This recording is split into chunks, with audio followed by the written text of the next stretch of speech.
শখের বয়সটাই অভাবে অভাবে শেষ হয়ে গেল।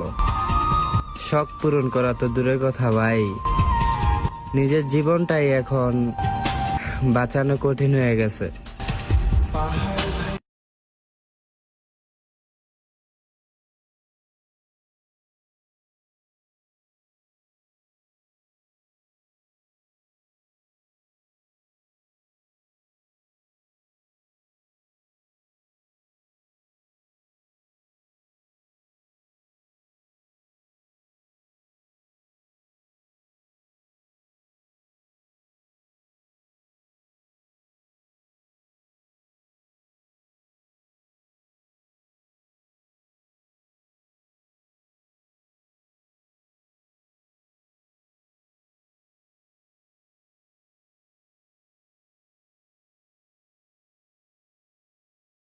Likey